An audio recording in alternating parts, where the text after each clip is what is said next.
Hello everyone, the clock is flipped to 1 o'clock Central, so we'll go ahead and get started. Hello everyone, my name is Matt DeLacluse, General Manager of RAECO Rents. I'd like to welcome everyone attending our webinar on AIHA's new Direct Reading Instruments Technical Framework, Setting the Standard of Care. Our presenter today is Spencer Pizzani. In this webinar, he will cover the following: what's new in the 2020 technical framework and how does it differ from the 2015 field use of direct reading instruments for detection of gases and vapors, the addition of specific competencies for direct reading instrument users, changes to the framework for instrument and technological advancements, how to use the new guidance documents in your operations, how the new technical framework can help improve your practice or program, and ask the expert your questions answered. There's a questions section in GoToWebinar. You can go ahead and put your questions in there during the presentation, and we'll answer those at the end. Spencer Pizzani, CIH, is the Industrial Hygiene Manager for Pepsi Beverages North America. He has presented at AIHC 2015, AIHC 2017, and 2019. He served as a delegate to the AIHA Sensor Technology Summit in 2016 and was a key member on the task force for the guidance on the use of direct reading instruments technical framework. His most recent technical publication, Protecting Modified Worker Health, Biohacking in the Workplace, was the cover article on the April 2020 issue of AIHA's The Synergist magazine. We welcome Spencer as a speaker and thank him for sharing his time and expertise with our customers. Welcome, Spencer. Hello and welcome. Thank you all for joining me, and thank you to Matt and RAECO for the opportunity to present on the new technical framework. So without any ado, we'll get started right away. Okay, if you're here for contact points, either for ABIH or BCSP or their parent organizations, I've done my best to estimate what that ought to be for you. And I know that the current handbook, at least for ABIH, asks you to use whatever the presenter offers you as your primary location. So this is your opportunity to take a screenshot of this page if you'd like, so that you can enter that into the learning management system run by that agency. Of course, verify the points with your individual agency just to make sure that you've got the right calculations. Okay, I'm certainly not going to read this slide. The important part is that I'm not doing this for compensation. The intention of this is largely to get the idea of this technical framework out to the public and kind of explain it, give you folks an edge in the marketplace and in protecting worker health on behalf of AIHA. This is me. I'm not speaking on behalf of my employer today. I'm speaking on behalf of AIHA and the efforts that we went through to put together the technical framework. I've got about 13 years of comprehensive practice, 11 of which was in pretty much every flavor of consulting. And I've been working in a manufacturing company now as their industrial hygiene manager of programs and services for about 2 years. I've got a master's in occupational safety and health. I'm a registered specialist in exposure decision analysis through AIHA, and I was a member of the team that put together the body of knowledge, which then became the technical framework. So that happened this year. So some quick background on what we're talking about today. You may be familiar with the 2015 version of the body of knowledge. So the body of knowledge is intended to list what people ought to know in order to do a thing. You may be familiar with some bodies of knowledge for other organizations. PMP, for instance, is a very elaborate body of knowledge. If you're a project management professional or aspiring to be one, AIHA has taken a much leaner look at bodies of knowledge and actually has reframed those into the technical frameworks that are now currently available on the AIHA website. We've done the legwork for you and provided that in the handout section on the panel on the right of GoToWebinar. If you need it, you can also get it from the AIHA website. I would just Google technical framework, guidance on use, directory instruments. It asks you to enter your contact information so you can be on AIHA's mailing list about updates and things of that nature for this content. So in 2015, a couple of very well-respected colleagues, some of which who reprised their role for the 2020 group, they put together a body of knowledge. And it was intended to be everything that you need to know to competently operate a instrument, directory instrument that was specific to gases and vapors. This is because the legacy AIHA content has been largely for gas related because of the extreme potential hazard of entering spaces where you normally screen for gas. But there's really been a tremendous growth and really an explosion in different types of content that's been available, different types of materials and sensors and instrumentation that have been available, made present from the present from manufacturers of devices and agencies that rent those devices. AIHA has recognized this, and even in just 5 years, which is a blink of an eye to many of us, but also an entire lifetime to some devices and even technologies, really there's a lot that's changed. So with this new diverse instrumentation, we felt it was valuable to put together a more up-to-date technical framework. We also wanted to promote competent practice. I'm sure that many of you who are in a place in your career where you can be very confident in your skills and abilities have experienced those less competent attempting to operate or justify the operation of devices. And many of the senior members of the committee that put this technical framework together, that's the Sensor Committee, felt it was important to share some of their experience in not misrepresenting data, not improperly operating or misunderstanding the devices that we use every day to do our job to evaluate exposures. We wanted to try to help prevent injuries and illness from this misuse, right? And also to improve the reputation of IH professionals. There's some pretty scary stories out there of folks attempting to do the right thing in the wrong way and potentially even getting some people hurt. But we recognized that the community, that's you folks, needed something practical, internationally accessible, and highly functional. We internally were batting around the phrase, we want people to care about this because it's useful, because it's valuable, not because AIHA said so. Right? This needs to be something that people refer back to and have a reason to reference and a reason to have, in a folder on their computer to reference. Let's get Okay. There are some pretty high stakes in this case, right? Lives are at stake. In a lot of our work, we're deciding if something is acceptable or unacceptable for an exposure. We're deciding if a certain area is safe to enter or presents at least an acceptable risk to enter. In some cases, this could be the first warning sign of an impending disaster. It could be the line between, significant injury or illness and no injury or illness at all. We can all think of horror stories. There's an instance that many people are likely familiar with where a couple of contractors entered a tank that was purged with nitrogen. Were not advised that the tank had been purged, did not have the correct monitoring equipment, and there was at least one fatality in that incident. There's a laundry list of these, and certainly folks who are more acquainted with the horrors of this than I could go into great detail, especially those of us who have long and storied careers. But we all recognize we have a responsibility to be competent in the use for the workers we protect. These folks are expecting us to know what we're doing, and know what we're doing to such a degree where they can be extremely competent, literally trust us with their lives. So we really have a responsibility to address concerns that the advancement of DRIs is outpacing IH competency. We want our hygienists to be able to use instruments in such a way where they can be confident and competent in their use. So this brings us to the concept of fit for purpose, right? All of the following components here are needed to be fit for purpose. We need to understand the instrument capabilities. This is easier said than done.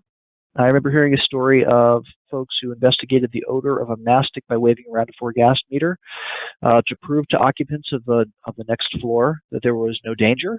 And obviously there's significant problems with that approach. The agent that they were experiencing might have it would certainly, almost certainly, not be detected by a 4-gas meter of that nature. It might be detected by a PID, but it might not, depending on their ionization potential. Could be that the odor threshold is above an exposure limit. There was really no attempt in this little story to identify the agent. They went right to the instrument, trusting the instrument, right? If we don't understand the capabilities of our instruments, it's really hard to determine or interpret anything that they're telling us. Conditions of use really matter. We're all familiar with the more common types of conditions of use, like temperature, making sure that we're not exceeding the maximum operating temperature of a device, but also things like understanding what pressure does and what even just cleaning does to a device. There have been some pretty significant questions recently about which types of disinfectant can I use when the disinfectant that I usually use to clean my device is no longer available. Which ones will impact the PID and which ones won't? If I'm cleaning a physically decontaminating a device by cleaning its surface, that matters. Right? The conditions of use can even come down to how long do I need to wait for the gas to travel the tube that I'm using to extract gas from the testing condition. User competency matters as well. I'm sure that each of you have been in a situation where you realized that something isn't recording when you thought it was, or perhaps you've encountered someone using a device incorrectly in the wrong mode of operation, or without having calibrated it, or without having tuned it. I can think of at least one very popular detection device for mercury, where if you don't do the right steps the night before, you can't count on it in the morning. Competency in things like making sure that you replace SEP tubes in certain PIDs, or doing things like ensuring that you have the right attachments for a particle detector. Knowing the difference between orientations for certain types of EMF detectors. These matter a lot. Right? And these competencies can be fairly fractal. It may be for each different type of device, you need to know what to do with it. And sometimes that means studying the user manual, or even just figuring out where the user manual might be found. Sometimes it can mean consulting with a more experienced hygienist or even the manufacturer. There are some sticky questions out there. And when you start to ask yourself if you really understand what the device is doing, the question is, how far do you really understand? And can you delegate that understanding to others who might be under your span of control? And also, we need to have the correct operational structure. This can vary depending on the organization that you're working with, but it needs to be a situation where the right actions are reinforced. Right? If you have a mismatch of reinforcement, such as everyone throw your meter in the bucket at the end of the day, we'll deal with it in the morning, you can end up in a position where people are ready to take shortcuts or other things like that. There's any number of factors that could be specific to your usage case. The one that I tend to refer to very frequently is, when you have people who are tired at the end of a shift, right? What are they likely to do when they have to choose between, going home and getting rest after a very long day, or getting a meal after a very long day, or doing the right thing with their instruments in the evening? It's very common that people will not make the best decisions in those circumstances. So if any of those are missing, they can go very wrong. Right, and in this case, it could be very wrong to the tune of someone getting significantly exposed to a chemical. It could be someone being exposed to a hazard that could be even worse, such as an explosion hazard from combustible dust, or something that's potentially life-threatening in another agent.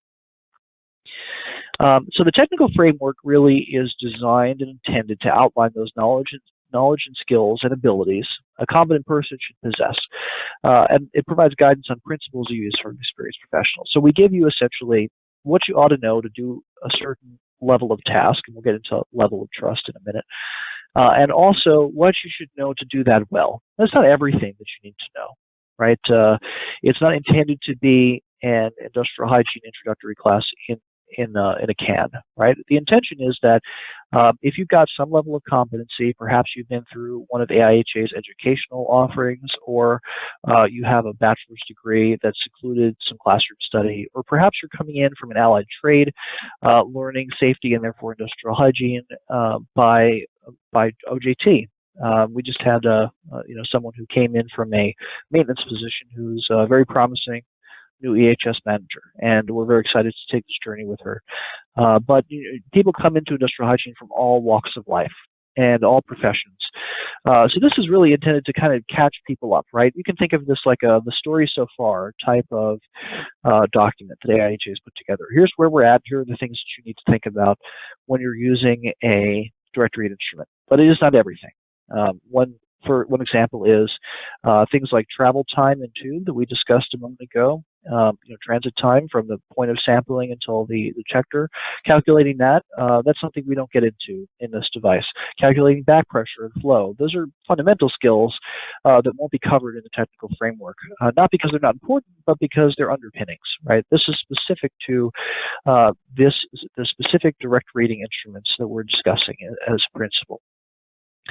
This can be used by individuals, so you as a professional who is invested in your own growth and the growth of your abilities to protect workers in your workforce, and even others, you can use this personally to go through and understand where your professional growth lines and where you can have ethical practice. One question we get all the time that's hotly debated is, what can I offer my services as when I have a lack of experience, right? Do I need to disclaim that? Do I need to say, hey, yes, I can handle this, but I need to consult with a senior industrial hygienist? Is this something that you should say, no, I can't ethically provide this level of service to you, whether you be an employee of a large organization or a consultant or a student, someone working independently? This is an important question, right? You can help use this to frame that idea and also to understand, essentially where the ring is. One of the most valuable things that I find from professional education is understanding where your peers expect you to be in a level of competence. What's out there to learn? This helps us get around the Dunning-Kruger idea, where you might think you're an expert in something, but you're actually not, only because you don't know how high the ladder goes. If anyone's ever met someone who is so much more experienced in something, they had no idea that someone could even be that experienced, you've experienced this concept. And this helps you to kind of understand where you could potentially go and how to specialize if that's something you're interested in doing. This framework can also be used by organizations. The organizations can evaluate practitioner capability, they can align resources, and they can align training and procedures. A common issue we have is someone who's got maybe just a little bit of experience being hired to handle a very complicated problem or process, which is perfectly acceptable for an organization to make that determination as long as they understand what they're doing. An organization might consult the technical framework to understand what level of experience they're looking for in the labor market. They might ask whether or not the folks that they have who are currently employed have these skills and how they can provide those skills or ensure that those skills are available in their workforce. It can also be used as companies looking to purchase consulting services or consulting services looking to offer their experience to the market. All of those are possible. An organization that sells equipment might look at what level of service they need to provide or what guidance they can provide to their customers on upkeep and correct use of instrumentation. There's any number of uses for this, and it varies as much as your individual organization or usage case. But the important part of this is that it can be used by either individuals or organizations. The goal is to get us kind of a lowest common denominator, right? A shared language that we can use to explain to each other and discuss with each other what's necessary and required. And of course, it can be used by the community of practice. So one of the great things industrial hygiene offers is a community of practice. We have it at conferences. We have it on the Catalyst website. We have it through informal and formal mentorships. There's really quite a bit of experience going around in industrial hygiene, especially considering so many of us have so much experience. If you see the demographics of the industrial hygiene profession recently, there are many, many of us who have a significant amount of experience, to the fact where I, as having less than 15 years of experience in the field, are one of the newcomers. So it really can be valuable to the community of practice. We can establish peer-based requirements for appropriate skills.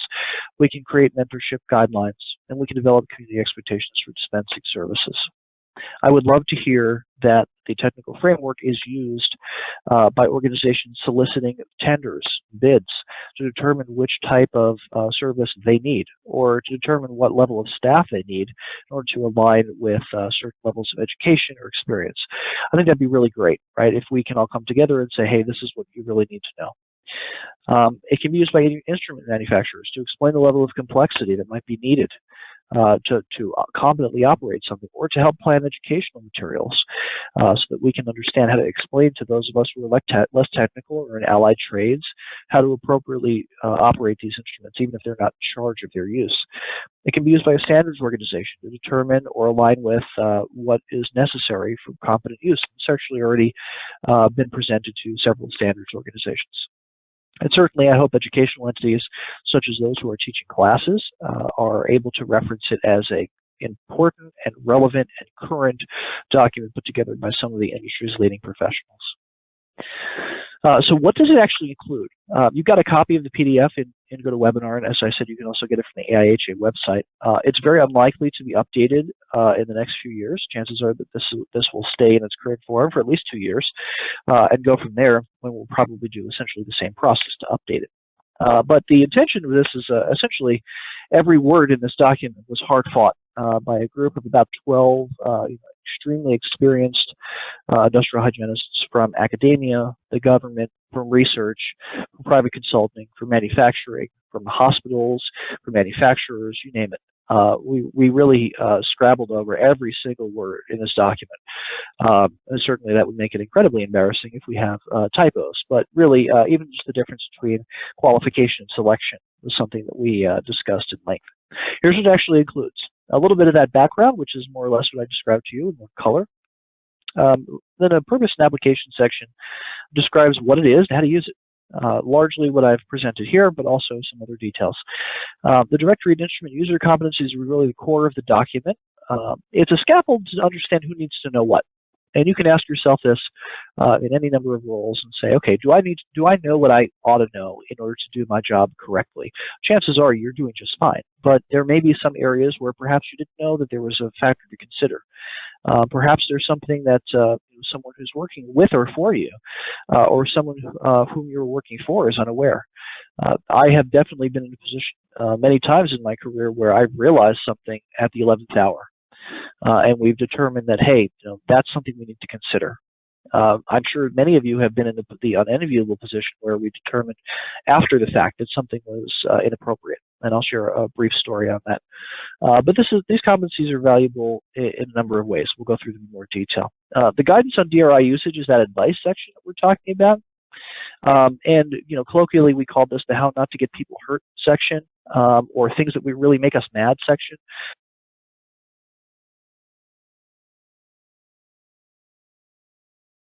Sorry about that, microphone malfunction. Collectively, we've used this section as kind of a sounding board for the things that we think are important for folks to understand. Then we've got some training resources if you'd like to find more info, and resources specifically references things that come out of this, as well as anything that you might look for a link. And then you've got an evaluation of competencies. So if you're looking to determine just how do I determine if my field technicians understand one of these competencies, here's some advice on how to do that. And then we'll talk a little bit further about the SESS, the Standard Equipment Specification Sheet for Real-Time Detectors. There's actually 2 of those in Appendix B, both of which are fairly important. If you're not familiar, and certainly AIHA has done their best to share that information, but we can always use a signal boost.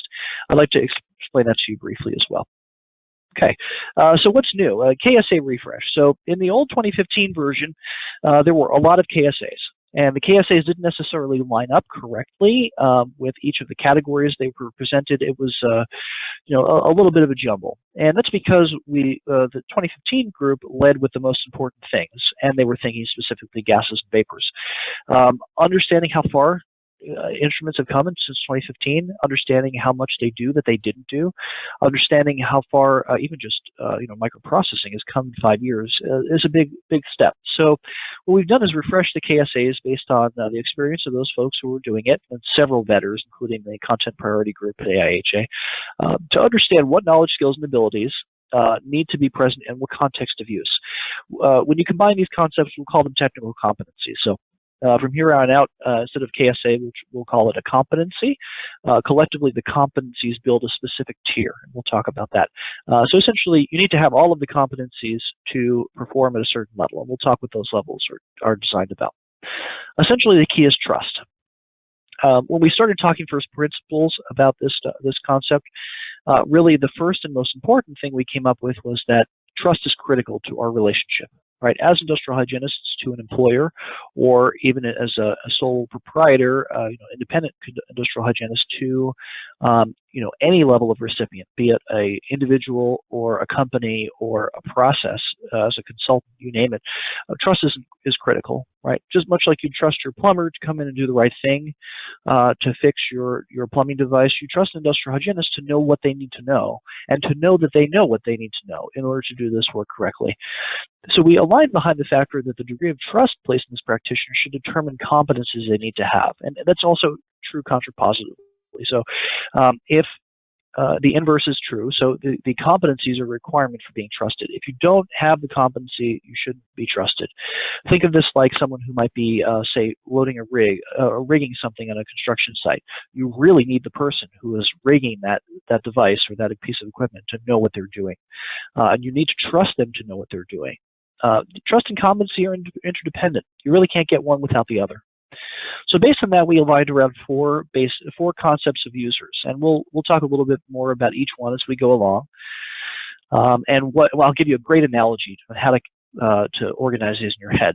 So tier one is the basic user, right? Basic users are your field workers. Probably not industrial hygienists, but maybe they are. They might be certainly in the early part of their career, have a very limited role. I think many industrial hygienists have had roles where they have to do just one very specific thing, and they're not invited to the larger table, so to speak. They just need to do one very specific thing. I would have called this over-the-shoulder work, right? So we're doing a basic user is essentially just someone who knows how to protect themselves, right? They might say, I know how to make sure my instrument's working, I know what to do or who to tell if it alarms or gives me trouble. They have a very specific role in instrumentation use. Whereas when you start to accelerate to higher levels, as a tier 2 user, you have some responsibility and therefore trust placed in you to do additional work. An intermediate user might say that they know how to make sure their instrument and those of their team are working properly as part of a program. So at this point, you have additional specific competencies that we would request you to have. This is pretty basic, right? This is the type of thing that you would expect from someone who's early on in their career, or who is maybe from an allied trade and is experienced with a piece of instrumentation. We start to get to higher levels. There's a tier 3 specialist user. The specialist user might say they know how to select direct read instruments for exposure assessments. They know how to set up sampling strategies for specific agents in unknown environments. And they know how to respond to and address instrument abnormalities. They might say that they can set up data management plans and data monitoring parameters, and that they can interpret data. And you can see this is a big jump, right? To go from an intermediate user to a specialist user requires some skills that are typically in the professional realm, although I think we probably all met some incredibly skilled tradesmen, people who are perhaps technologists by trade as opposed to those who are industrial hygienists by experience and training, who could potentially fall into this territory. But really, at this point, you need the underpinning of additional knowledge and additional experience and context in order to apply these levels of skill. At tier 4, we call this an advanced user. You can think of this as someone who is really, the absolute pinnacle of capability in a device. The key factor here is someone who's got the ability to handle novelty and first principles, right? Orthogonal data is a good differentiator here. We're looking at comprehensive ranges of knowledge for DRIs, and they're capable of recognizing limitations of instruments that they're using or recommending for use. So this is the kind of person who could say, well, the baseline absorbance on this spectra for this device of FTIR might not be suitable for this level of contamination LOQ. If you're practicing at that level, you might be an advanced user in that category. And we'll discuss a little bit more about that in a minute. But really, these are people who understand first principles. The joke in our group was, I built the damn thing, right? If you're the kind of person who really could disassemble and reassemble this from parts on a shelf, you might be in this advanced user group. Now, it's important for me to give you the context that, just because you might not be a tier 4 user in any particular type of DRI doesn't mean that you're leaving something on the table. It doesn't mean that there's a deficiency, right? Your responsibility as an industrial hygienist is to practice competently. And to do so within ethical boundaries. So your objective is to have all of the skills necessary for the job. Sometimes it's not much. You don't have to have a whole lot of skills to be an absolute pinnacle of paragonism when it comes to dispensing your services or your duties to your employer. But in other cases, you might need more than you have. And it's okay to recognize that as part of professional technical growth. No one I've ever met, nor does anyone in the group think that anyone knows everything. Right? It's impossible, really, in today's world to become an advanced user in every different type of DRI. Nor would anyone ever really need to pursue that. There really is an opportunity to grow in every role. So if you're sitting to yourself here and thinking, gosh, I didn't know I wasn't a tier 4, it's really not like qualifications. This is not a graduated driver's license, right? This is an understanding of what competencies might build to what level of trust and responsibility. You may not have the level of responsibility an advanced user needs. Someone who might be offering a device to the market, or performing research and development, or doing expert witness on the exact usage cases of those instruments. Here's what those actually look like, and I pulled one right out of Tier 2. So the competencies really are split into a few domains, and those domains are general. So verifying that the instrument is functioning correctly is domain 1, and then the KSAs or competencies that you need based on context are presented here. It's a little tough to see on GoToWebinar based on the contrast, but you can see A, B, C, and D are shaded a little differently than E and F. A, B, C, and D would exist in the previous tier, so these are skills that we would expect you to bring with you from Tier 1 to Tier 2. And E and F are those that would be brand new to Tier 2. So in this case, we've got some pretty basic understandings. A person who is operating at Tier 1, that basic user level, needs to understand how to turn the instrument on and off and how to set it in the appropriate mode. Some instruments have a survey versus an IH mode, or some might have a real-time mode versus display the STEL or display the TWA over a certain period of time. For a noise dosimeter, you might be in TLV versus AL versus HC versus a Canadian standard versus NISO standard. There's any number of different changes that you can make for mode of operation, for example. So we ask for these 4, we recommend these 4 as competencies to operate at that level. And then when we say, hey, you're graduating to Tier 2, you need to understand how and when to perform a functional test, right? People will use the term bump test. AIHA is attempting to get folks to standardize in the language of functional tests because you're determining if the instrument is functioning. Not all functional tests are a bump. So others, may be some other type of test depending on the type of instrument. It's real easy when you have a cylinder of gas, but you might not have a cylinder of gas. You might do something different. So functional test is the preferred terminology. In addition to graduate to Tier 2 here, we're also asking that you understand how and when to calibrate or zero the instrument.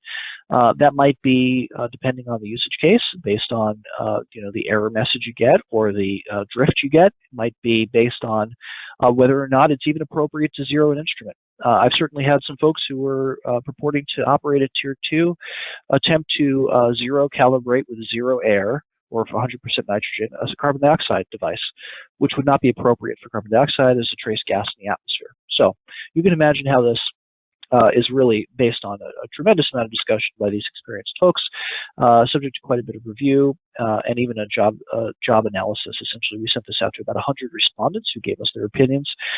We've responded to each and every opinion to present this to you. So this should be fairly straightforward. So I'm going to give you the bucket analogy because, gosh, it's really kind of complicated to try to remember all 4 tiers. But we came up with this great analogy. You might even call it, extended analogy to explain how to think of these 4 tiers, right? So, it seems like many of our folks have been to natural gas fracking pads or oil fields, so we can use that as our specific example here. But the example works for kind of anything. Might be a little harder to approach to your particular usage case, but we'll talk a little bit about it. So Tier 1, you take a directory instrument from the bucket. You know what to do to stay safe, and you've been told what to do if it alarms. So we're imagining in this circumstance that you're pulling a meter from the bucket in the morning, you clip it to your belt or your shoe, and you walk around with it. Your only responsibility is to keep yourself safe. In doing so, you'll need to respond to it if it alarms, whether that be a low battery or false positive or an actual alarm of, say, hydrogen sulfide in this case. You need to do something. You know who to tell. Maybe it's just get off the pad. Maybe it's report to the person who's in charge. Maybe it's report to your supervisor. Maybe it's turn a specific valve. Whatever it is, you're responsible largely for yourself, or perhaps someone who's under your direct control, like an apprentice or an assistant. But really, that's it. You're only responsible for yourself. So that's your Tier 1 basic user. A Tier 2 user, they are responsible for calibrating and maintaining the meters that go into the bucket in the morning, right? If you're going to take a meter out of the bucket, an instrument out of the bucket, you need to know that the person putting it in knows how to make sure that they're ready for use, charging them, cleaning them off, making sure that their sensors are good, any consumables have been refreshed or checked, doing a functional test, making sure they're fit for purpose, making sure they're not deployed in conditions where they can't protect you, like, for instance, a dust monitor in the brain, would not be the appropriate method in many cases. And they know what to do if a Tier 1 reports trouble. So a Tier 2 user might say, be told by the person who's a Tier 1 user, a basic user, hey, I've got problems, my meter says negative, it's reading negative, what's going on? And they know what to do about that, right? That might mean that they need help or support from someone to either investigate an unusual condition or get support from a manufacturer or send this back to the agency that they rented it from, but they know what to do, they can action it, right? Tier 2 is kind of where you get into the competent person type definition. We battered that concept around and we weren't really comfortable doing it based on OSHA typical language, but ultimately, if you're thinking competent person, this is where you'd think of. So Tier 3, this is the person who selects the right instrument for the bucket, and I do use the term selects specifically. So selecting is really you're putting any number of qualified devices into the potential to use it. You can think of this like someone might a Tier 4 user, and we'll get there in a second, might determine what can be selected, and you pick the right tool for the job. Just like an executive chef might determine which types of knives should be in a kitchen, and then you pick the right knife for that particular task. You select the Tier 3 specialist user would select the right instrument for the bucket, the right mode of operation, the right procedures for upkeep, and they would interpret instrument data. So we really felt strongly that you needed to have some level of professional skill to be able to interpret instrument data. That's not to say to respond to it, right? Many devices are very simple. If it alarms, you have a problem. Oxygen devices, hydrogen sulfide devices. But if you're going to interpret data and determine if it's below or above an exposure level, or if it presents a certain amount of risk based on whatever particular risk assessment you're doing, you need to have the Tier 3 competencies. So you can see this is starting to develop for some keywords, right? You have trust for self at Tier 1. You have trust for the implementation of a predetermined plan at Tier 2. At Tier 3, you've got trust for the process design. At Tier 4, you're being trusted with novelty. So you might qualify an instrument for the bucket. In addition, you can address novel or unpredictable circumstances or usage cases, and you can understand the DRI mechanism of operation. One of the things that I struggled with as a new industrial hygienist was explaining to my instructors how precisely a Wheatstone bridge operates on a molecular level, which is, of course, the basis for the operation of a PID. It's a really challenging concept to get your head around if you don't have a grounding in physics or electrochemistry. And this is one of those things where a person in a Tier 4 would need to understand precisely how that works and be able to understand how it applies to circumstances that might be instrumentation.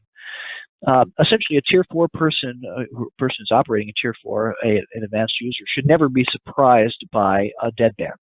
They shouldn't be surprised by a detection absence or a cross-sensitive gas, or something where they determine that a device might not operate correctly or would operate incorrectly in a certain specific use.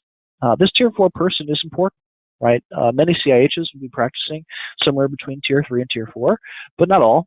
There are certainly some folks who have more growing to do than others, and there are many experienced hygienists who have never been certified who might be here for specific agents or devices. And these are all built on knowledge. Right, you have to have knowledge and competency and experience and context to be able to, in order to have anything to put into the bucket. So an important factor here is that you're not an expert on anything, on everything rather. It's being competent at a certain tier with one instrument does not make you competent at that same level with every instrument. It's okay for you to act as a higher tier, to perform the duties of someone who might be in a role of higher responsibility, but you should make sure that you understand the ethical boundaries of your practice and also understand what limitations that may include. So it's okay to say, hey, I know the ins and outs of this photoionization detector, but I wouldn't be able to tell you which gases would affect the gas or analyte that we're looking at. It's okay to say, hey, I need to reference the manual in order to be able to tell you what our operating temperature is, or hey, I'm not sure how a large amount of humidity might affect this work. You could say things like, I'm not sure what level of isolation I need for this device, or I'm not sure what type of windscreen is necessary for my sound level device. You could say, I'm not really sure which band I'm looking at on my EMF measurement device, or precisely where on the body I need to strap this vibration monitor. Right? There's any number of things that you might not quite know. And as long as you're presenting yourself in an ethical way, and you get the acknowledgement of whomever you are protecting, be that an organization or be that an individual, it's okay if you do that. But you should be cautious. Really, it's impossible for us to give you guidance on this except to say, make sure that you know what you're doing to a degree where everyone's comfortable. It's impossible, really, to know everything. So among the author group, which is listed at the very front of the AIHA technical framework, we had about 12 folks, many of which are CIHs, almost all of which were CIHs. Government, academics, you name it. These folks who are invested in the AIHA processes and members of the Real-Time Detection Systems Committee and many other committees, some of which have been in the executive board for AIHA. Very few of us thought we were Tier 4 for more than just a couple of types of instruments. All right, and even then, among that specific type of instrument, maybe not every model. Right, I happen to be excellent at noise dosimetry, but could I use any noise dosimeter on the market? Not without some study. And it's important to understand that that's okay. If I was asked to use a specific noise dosimeter that I wasn't familiar with, I might not be practicing at a Tier 3 or Tier 4 level. I'd need to go back and reference the manual and understand setup and understand modes, understand how the data is downloaded, things of that nature. Now, many of us are probably really good at some of the basic instruments, maybe even Tier 3 and Tier 4 operators of basic instruments, but you'd be surprised how many mistakes are made by the community practice and the community practices support network, those folks who we are supporting. People who are in perhaps supervisory roles. So be real careful about what you purport yourself as, but more importantly, understand where you have room to grow. But the competencies aren't the whole story, so they're certainly very valuable. And we found it to be an incredibly fulfilling task to list these out and stratify this data. People love putting together data, and stacking it and ranking it and things of that nature is really a lot of fun, although we certainly hashed out the language in every single competency multiple times. The challenge really is that that's not the whole story, right? We felt strongly that even just defining the competencies was not enough for a technical framework where we had an opportunity to also give you some pointers. You could think of this kind of like tutorial messages or something that comes up to give you some benefit. Sorry about that, microphone again. To give you some benefit of experience, right? These are written by folks like myself and Dr. Mills and Dr. Smith at the OSHA Salt Lake City Technical Laboratory, some folks who have some really key experience, and we're very lucky to have that level of experience provided to us.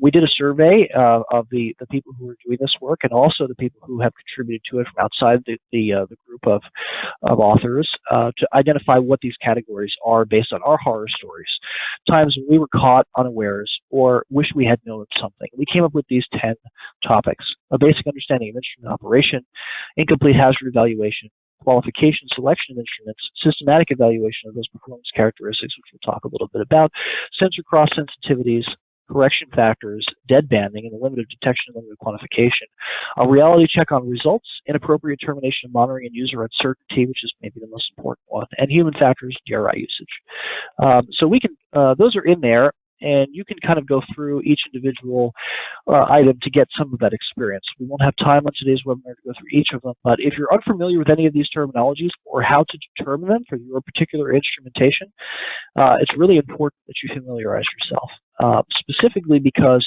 in each of these cases, someone has been hurt or put at risk or died. And in some of these cases, it's because someone didn't realize the instrument was off, or someone thought it was perfectly fine, that yesterday it was okay and today it'll be okay, or something like they didn't realize that 35% hydrogen cyanide in the atmosphere was a reasonable result, or an unreasonable result, rather. The stories that we shared were really incredibly valuable. We tried to distill those stories down to principles. So if you do nothing else, this is only a few pages long. It'll probably take you 15 minutes to read, but maybe a lifetime to really bake into your practice. This is the best part of the guidance that we provided. I wanted to talk a little bit about the SESS before we break for questions. The SESS was previously developed by the Real-Time Detection Systems Committee, and we found that when you ask people, what do your sensors do, they really just can't answer. right? So what we did was we put together a potentially imperfect set of questions that you should ask yourself so you understand what you're expecting from your instrument and what your instrument is expecting of you. And I've cropped just the very top of this, but it does things like, is there a limit of quantification? Do you understand how long it's going to take to warm up? For things like your off-the-shelf gas meter, this is probably very easy to do. When you're talking about something like some of the advanced devices in the market, like the fabulous SMP2 that RAECO rents for EMF evaluations, or perhaps the GasMed FTIR, these become very complicated questions. And when you're evaluating if your device for purchase or use in the specific exposure assessment can do what you need it to do, this is a really great way to think about it. And in some cases, you'll find out that there's a mismatch. I had an instance where I needed to evaluate several different types of hydrogen sulfide sensors for a very sensitive job, very sensitive exposure assessment. And I needed to go through this process.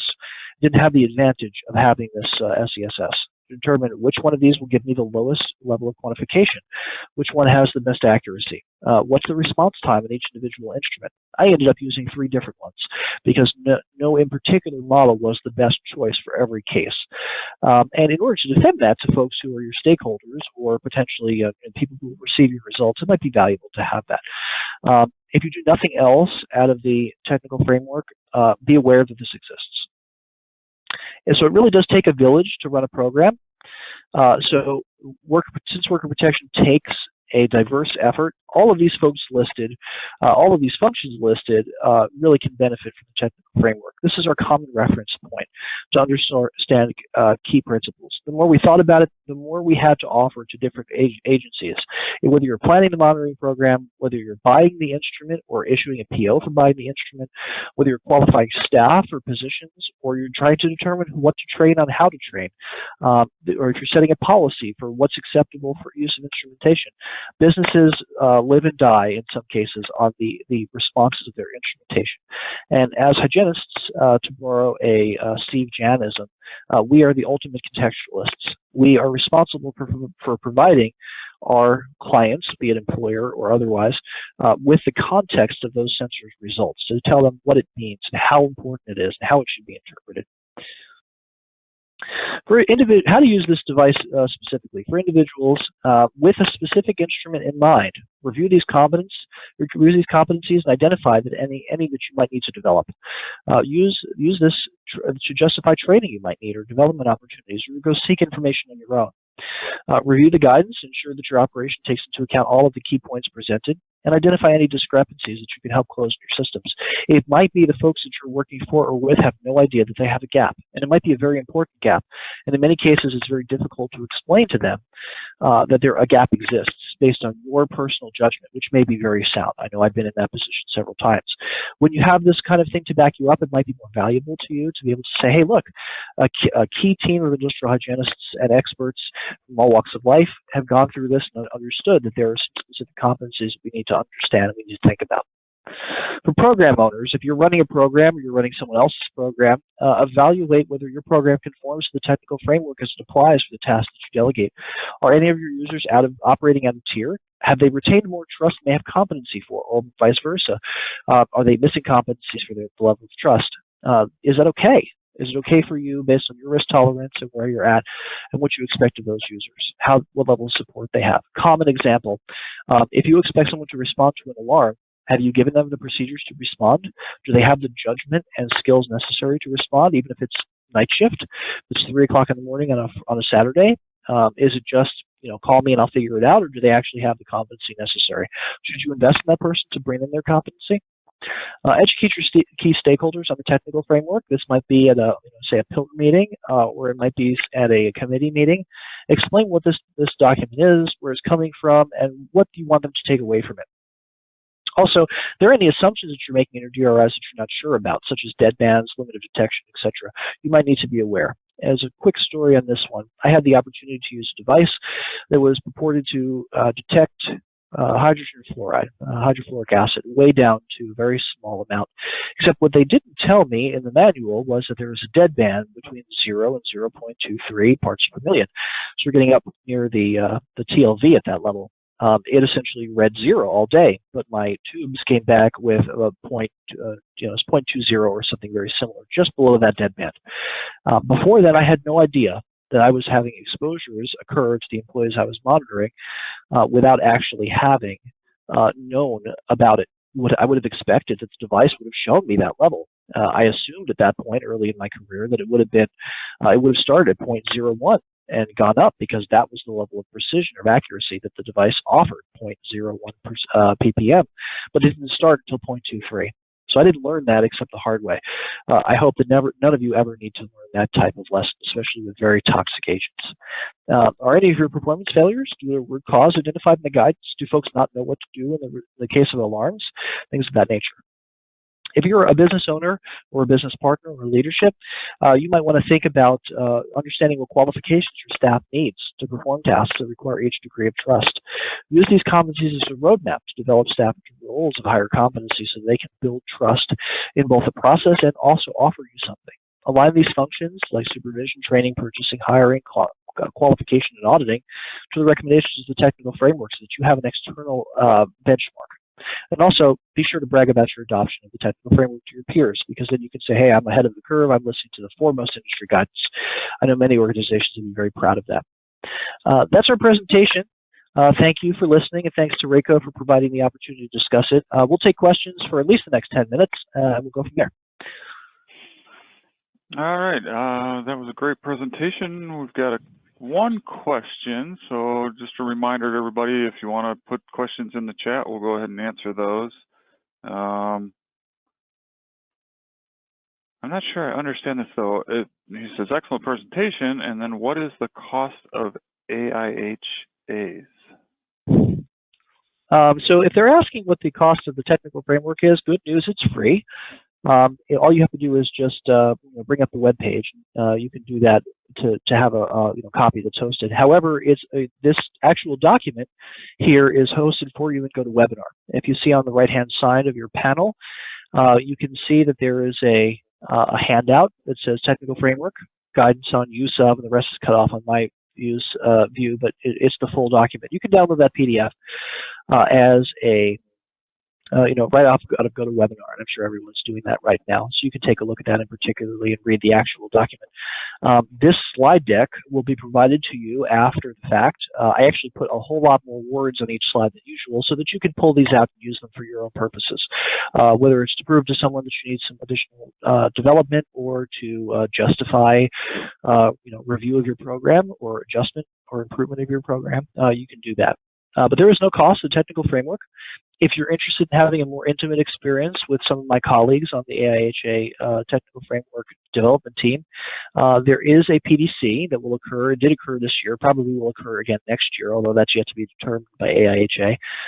And we're also looking at developing something like a 4-hour remote learning course. AIHA is attempting to align around additional education for this type of action because they see that the membership is demanding it. So in the future, you'll have the opportunity to have more formal education, but for the moment, we wanted to give you an introduction to what this looks like and a quick overview. Let's see, another question. They are asking if Stephen John was on the committee. So Stephen John was not on our committee, but he was certainly involved. He reviewed the first draft, offered quite a few very important and informative comments. We responded to every single comment, making almost all of the changes and a few clarifications that he suggested. Steve has my absolute most respect. I think he's one of the most influential hygienists ever to practice, let alone practicing now. And everything that he said was taken very significantly, into consideration by the entire team, including our chair, Dawn. So he provided, essentially our first draft review. And read through the entire thing, understood it. We had a chance to discuss it several times. So I'd like to say that this is Steve John approved, although he served as our CPAG liaison for this. For any question about the BOC, can we reach out directly to the committee, or is there a specific way to reach out? You can feel free to reach out to the committee. One thing I'd suggest is posting into Catalyst. If you're not in Catalyst, which is essentially our bulletin board, our web forum for AIHA, registration is free as an AIHA member, and there's always someone looking to answer your question. If you've got a specific question about the BOK when it comes to how it was developed or what the intention was, feel free to reach out to me.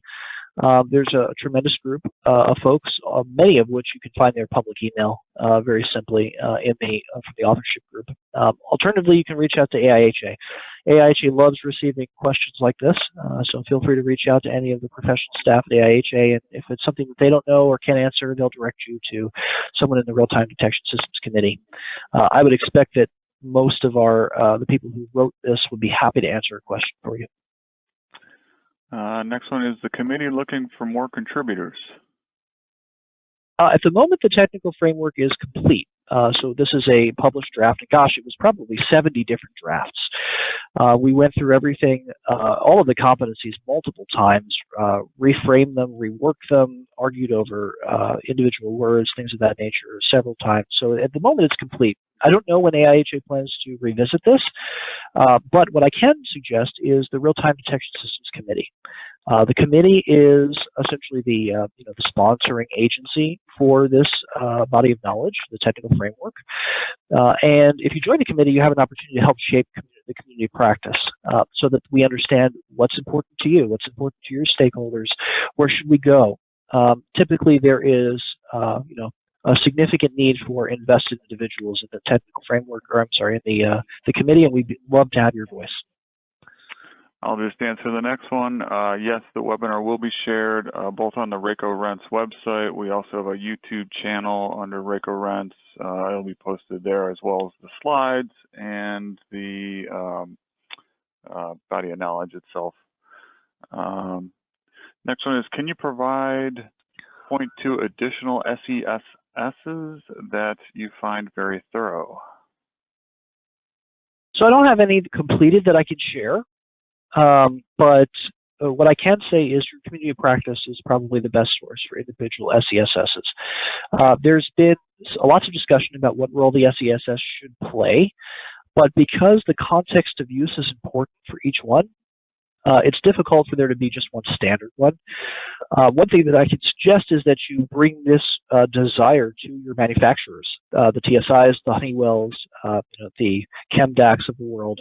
When they hear that their users are looking for an SESS, specifically appended to their manuals, if I were to be so bold as to suggest so, when they hear that this is a demand of their engineers from the marketplace, then they're more likely to go with it. The SESS was published initially, it was about a year ago, 2 years ago, and it didn't have a whole lot of, let's say, advertising.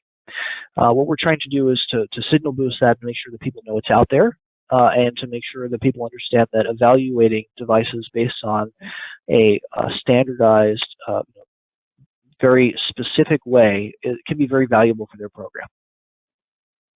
Okay, next one is, I really like the tier levels and the bucket analogy. Do you have any suggestions for how to get buy-in from management to get more training for staff bumped up to a higher tier? Yeah, so here's what I would suggest for you. I'm not sure what type of industry you're working in or what your circumstance is, but let's say you are making, I'm going to assume for this, you're making a case to someone who has budgetary authority, right? You need to convince them to spend money on development of your staff. I would present it like this. Hey, boss, I wanted to show you that AIHA came out with something that was valuable. I attended a presentation on it because I thought it might be valuable for our organization, our mission, our operations. And it looks like they're recommending that for the type of work that I do, that I need additional competencies. Now, that's identifying the problem, right? Identifying the solution is really up to you. It could be that you need time to do self-study. It might mean that you need a senior mentor, someone to assist you. It might mean that you need a class or maybe several classes, or maybe some ad hoc education. Maybe you need something that's offered by one of the many training organizations in our community practice. But it really depends on what your specific gap is. But essentially, the case that you're looking to make, if I would suggest so, would be The community practice is expecting, is suggesting, is recommending that people who do have the level of trust that I do, who have the responsibilities that I do, have a certain number of competencies. And I don't have one or more of these. If you're making this case on behalf of others, you can say, hey, all of our technicians are expected to operate at a certain level. We're offering services at a certain level. We're sharing responsibility with another department at a certain level. The AIHA is recommending that those folks have certain competencies. And here's how I think we can go about doing it. Maybe it's a 1-hour webinar every Friday for a month. Maybe it's adding some additional technical work to your onboarding program. Maybe it's working in some additional technical work to an advancement program. There could be any number of ways that you approach this. But my primary recommendation would be to present the issue or the potential discrepancy, present on whose authority it's being made, and then present a potential solution. Even if they choose to go with a different solution, at least you've offered one. Okay. What DRIs do you recommend for Cal OSHA wildfire regulation, essentially PM 2.5 monitor? So I don't think it's appropriate for me to recommend a specific make or model, but here's the information that I'll give you. You want the instrument to be easily understood, right? You can use a great instrument wrong, or you can use a terrible instrument well enough. You want the person who's using it, if that's you or someone else, to be using the correct type of instrument for the job, something where you have a high level of confidence in the engineering that goes into it, and a high level of confidence in the documentation and your ability to operate it. You want to have the right level of precision and accuracy. You don't necessarily need a hyper-accurate instrument to do every task, but you do need to have one that's the approximate level of accuracy. Of course, accuracy is usually a trade-off with cost and complexity.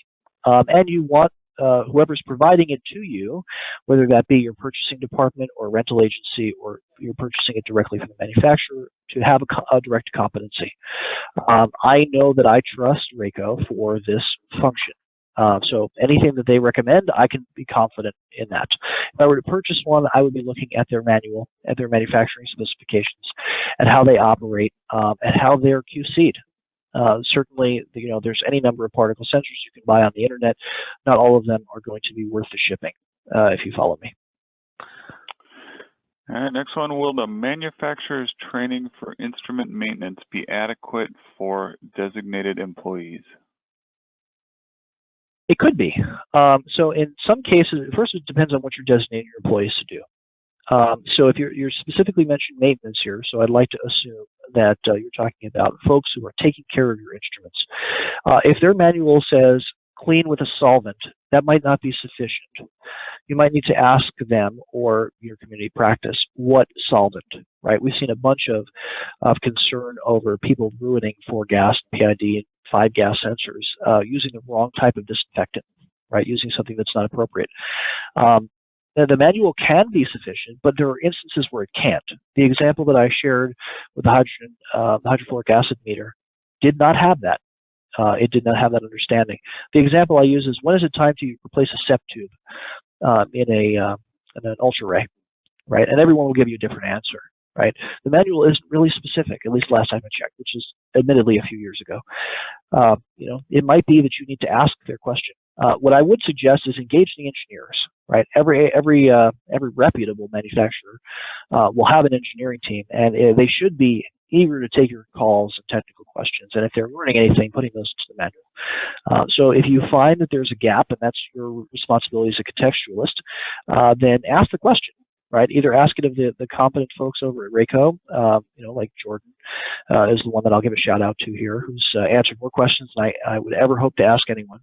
Or you can ask the manufacturers directly. I've called manufacturers and said, hey, I need to know what the proper procedure is for this particular sensor, or can you tell me the recycling time on the gain on this instrument, or can you tell me what the post-calibration ought to be on this device, that sort of thing. Okay, besides the many thank yous that have popped up here, I got one last question. With docking stations for direct read instruments, should the instruments still be sent out on a frequency for maintenance when there is no internal meteorology department? So if I understand this correctly, is my calibration station enough? And here, this is a complicated question, but I'll take a shot at it because I'd rather give you my best advice than not a non-answer. If the calibration station is manufactured by the same folks who manufactured the device, it's probably pretty good. Now, what is it doing? It's probably providing some level of bump test, right? A functional test to the device. It's going to tell you, yes, the instrument is performing correctly, it's responding correctly, we've exposed it to gas, but you need to know what the failure mode looks like. When will it fail? How will it fail? How hard will it fail? Will it tell you when it fails, or will it simply go through its cycle and you'll notice when you pick it up the next day? If understanding the failure mode analysis is part of that SESS process. In addition, the manufacturer might have some recommendations on when that sensor needs to be replaced. So something like an NDIR sensor, like a carbon dioxide sensor, it's really unlikely that your NDIR is going to need a factory manufacturer's calibration. It might, but generally speaking, adjusting for drift is enough. When you start talking about something like a carbon monoxide sensor that has an electrochemical sensor in it, eventually you'll just run it dry. So you can adjust it anytime you want, but eventually there's just not enough reactive mass left to do the thing you need it to do. So you'll need to replace it eventually. My general rule of thumb is 1 year is a good time to consider it. If you're talking about a non-volatile sensor, like a temperature sensor, right, like a dry bulb sensor, you might not need to do it every year, but I would definitely understand what is your failure mode and who are you putting at risk. Many of the decisions that I make professionally in this position and previous positions is, what's the risk of it going wrong? If the risk is fairly minimal, hey, the device doesn't work and we've got to go through some additional steps to get it back into organization, that's one thing. Whereas if you're shutting down a multi-million-dollar a day process or you're putting people's lives at risk, I'd be less risk tolerant there. Hopefully that answered your question. All right, that's it for the questions. Spencer, thank you very much for your presentation. If anyone has any specific application questions, feel free to give us a call at 866-RENT-EHS or 866-736-8347. You can also reach me by email at matt@raecorents.com. If you want to know more about any of the technologies we supply, please follow us on social media. We put out lots of good technical tips on the blog at blog.raecorents.com. You can also follow us on LinkedIn and Twitter. We do record all these training sessions, which you can find on our YouTube channel. If there's a specific topic you'd like us to cover in our webinars, please send me an email with the subject. We have lots of product and process specialists. Please let me know what we should cover by emailing me at matt@raecorents.com. At this point, if there are no further questions, our presentation will be concluded. Thank you all for attending. And thanks again, Spencer. Appreciate it. Thanks, everyone. All right. Take care.